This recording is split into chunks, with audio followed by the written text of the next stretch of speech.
இன்றைக்கி நாம் பார்க்க போகிற ரெசிபி சிக்கன் பிரியாணி. எப்படி செய்யலான்னு பார்க்கலாம் வாங்க.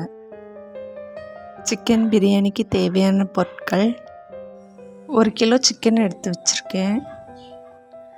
பாசுமதி அரிசி, நமக்கு தேவையான அரிசியை ஒரு அரை மணி நேரத்துக்கு முன்னாடியே ஊற வச்சு எடுத்து வச்சுக்கோங்க. ஒரு பெரிய சைஸ் பல்லாரி கட் பண்ணி வச்சுக்கோங்க.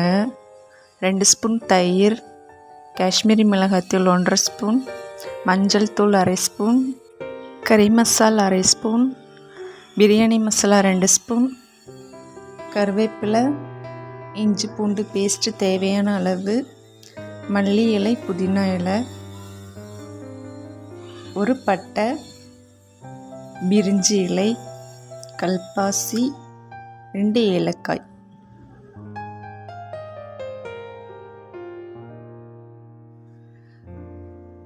குக்கரில் 3 ஸ்பூன் நெய் சேர்த்துக்கோங்க. நெய் பிடிக்கல அப்படின்னா அதை ஸ்கிப் பண்ணிவிட்டு உங்களுக்கு தேவையான அளவு எண்ணெய் சேர்த்துக்கோங்க.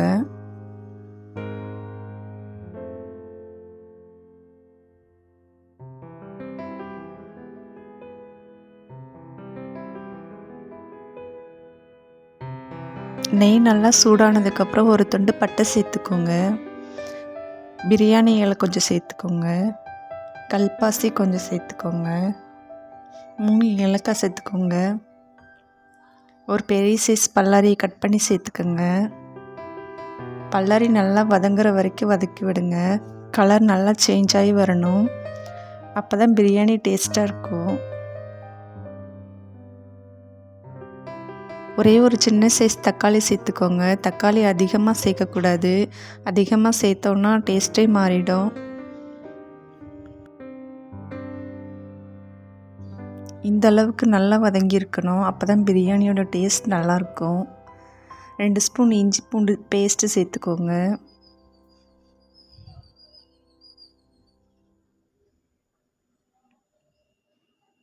கருவேப்பிலை கொஞ்சம் சேர்த்துக்கோங்க.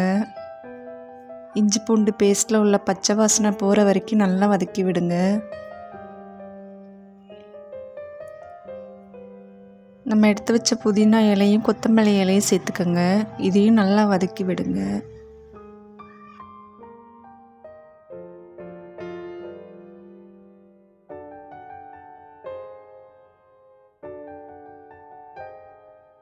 ஒரு ஸ்பூன் மஞ்சள் தூள், 1/2 ஸ்பூன் கறி மசாலா சேர்த்துக்கோங்க.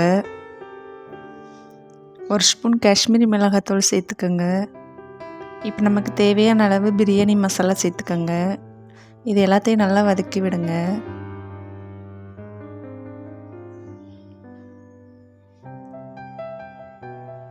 ஒரு 2 இல்லை 3 ஸ்பூன் தயிர் சேர்த்துக்கோங்க. அப்போ தான் சிக்கன் நல்லா சாஃப்டாகவும் இருக்கும், டேஸ்ட்டாகவும் இருக்கும்.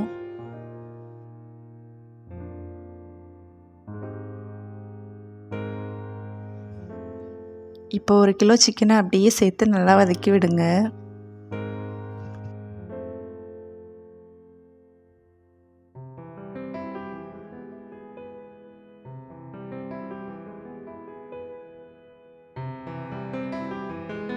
இப்போ சிக்கனில் எந்த தண்ணியும் சேர்க்காமல் அப்படியே ஒரு 10 நிமிஷம் மூடி வைங்க.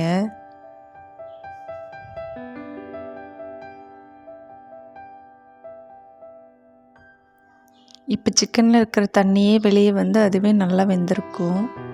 இப்போ தேவையான அளவு தேங்காய் பால் சேர்த்துக்கோங்க. 1 டம்ளர் பாசுமதி அரிசிக்கு 1.5 டம்ளர் தண்ணி சேர்க்கணும். இதில் தேங்காய் பாலும் தண்ணியும் ஒரே அளவாக சேர்த்துக்கோங்க.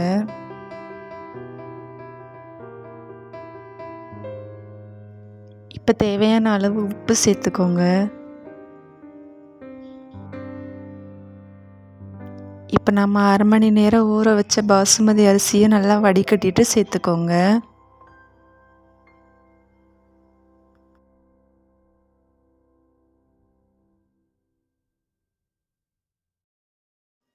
இப்போ இது எல்லாத்தையும் நல்லா ஒன்றா கலந்து விட்டுக்கோங்க.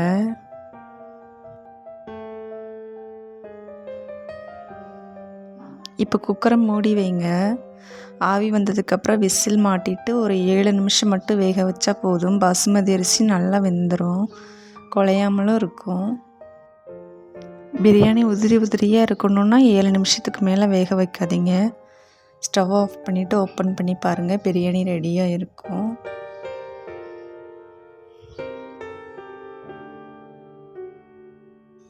இப்போ அரிசி உடையாமல் உதிரி உதிரியாக நல்லா வந்திருக்கு. சுவையான பிரியாணி ரெடி ஆயிடுச்சு. என்னோடய வீடியோ பார்த்ததுக்கு ரொம்ப நன்றி.